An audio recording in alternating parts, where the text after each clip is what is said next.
Pangin na lang namin papasok. Tara! Tigil! Taas ang mga kamay! Huwag na kayo magtangkal lumaban pa! Don't point that gun at me!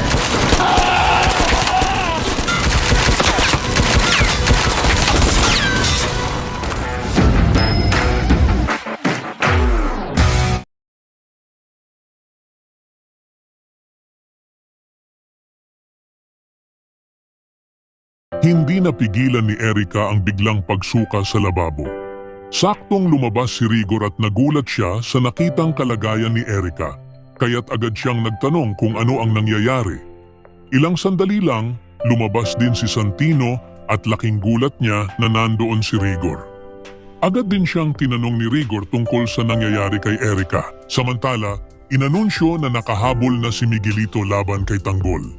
Kaunti na lamang ang lamang ni Tanggol at halos tabla na ang laban. Laking gulat ng mga tao sa biglaang pag-usbong ni Miguelito. Sinabihan pa siya ng kaniyang mga kasama na halos lahat ng mga bagong botante ay pumapanig na sa kanilang alkalde. Kabilang banda, kinausap ni Marites si Ramon. Tinanong niya kung balak ba talagang ituloy ni Ramon ang transaksyon sa droga kahit mariing tinututulan ito ni Tanggol. Nagalit si Ramon para sa kanya kung hindi siya masusunod ay para na ring binabastos siya. Kaya't nagbabala siya na kung ganoon ang mangyayari, mas mabuti pang magkalimutan na sila. Ipinaalam ni Tanggol sa kaniyang grupo na nakaalis na ang kaniyang ama, si Ramon. Dahil dito, agad nilang sinundan ang galaw nito. Isa sa kanila ang nagsabi kay Enteng na kinakabahan siya. Paano kung hindi nila kayanin ang lakas ng puwersa ni Ramon? Maya-maya, dumating sina Tanggol sa lugar ng transaksyon ni Ramon. Dahan-dahan silang bumaba at nagpasya na gagapangin na lang nila para hindi mahalata. Alam nilang may mga nakasunod kay Ramon, kaya't mas naging maingat sila. Habang nakikipag-deal si Ramon, biglang sumugod sina Tanggol at pinaikutan ang lugar. Pinatigil nila ang lahat at inutusan na itaas ang kanilang mga kamay. Mahigpit na nagbanta si Tanggol na huwag na silang magtangkang lumaban. Galit na galit ang kliyente ni Ramon.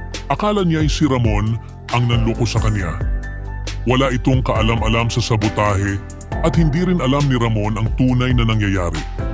Agad tinutukan ng baril ng kliyente ang grupo, dahilan upang magalit si Ramon at sumigaw na huwag silang tatapatan ng armas. Galit, itinumba ni Ramon ang mesa sa harapan niya. Agad naman umatake si Tanggol upang maagaw at maitakas ang mga droga na dala ng kaniyang ama. Lalong nagngit-ngit ang kliyente ni Ramon, buo ang paniniwalang niloko sila. Hindi nagpatinag si Ramon, nilabanan niya mismo ang kaniyang kliyente habang pinipigilan din ang mga sumabotahe sa kanilang transaksyon. Sa gitna ng kaguluhan, nagkatapatan sina Tanggol at Ramon. Nagkatitigan sila, parehong natigil sandali. Hindi makilala ni Ramon ang nagtaksil dahil nakamaskara ito. Dahilan upang siya'y lalong malito at mapaisip kung sino ang tunay na kalaban. Sa kabuuan ng mga pangyayari, lalong tumindi ang sigalot sa pagitan ng pamilya at kapangyarihan. Nagsimula sa biglaang pagkakasakit ni Erica na nagdulot ng tanong at pagkabahala, kasabay ng tensyon sa politika kung saan halos maungusan na si Tanggol ng kalabang si Miguelito. Samantala, si Ramon naman ay pinili pa ring ituloy ang transaksyon sa droga sa kabila ng mariing pagtutol ni Marites at Tanggol. Dahilan upang lalong lumalim ang hidwaan sa kanilang pamilya. Sa operasyon ng grupo ni Tanggol, naging maingat sila ngunit humantong pa rin sa sabotahe ng transaksyon ni Ramon. Ang kliyente na hindi batid ang buong sitwasyon ay agad nagsuspetsa at nagbintang dahilan upang sumiklab ang matinding kaguluhan. Nagtuloy ito sa palitan ng banta at barilan na naging mitsa ng mas malaking gulo. Sa gitna ng kaguluhan, humarap si Ramon sa mga kalabang nakamaskara. Hindi niya makilala kung sino ang nagtaksil o kung sino ang tunay na nasa likod ng sabotahe. Ang pagdududa, galit at pagkalito ang naghari sa kanya. Ibahagi ang inyong saloobin sa comment section. Huwag kalimutang mag-subscribe at i-click ang notification bell para hindi ninyo ma-miss ang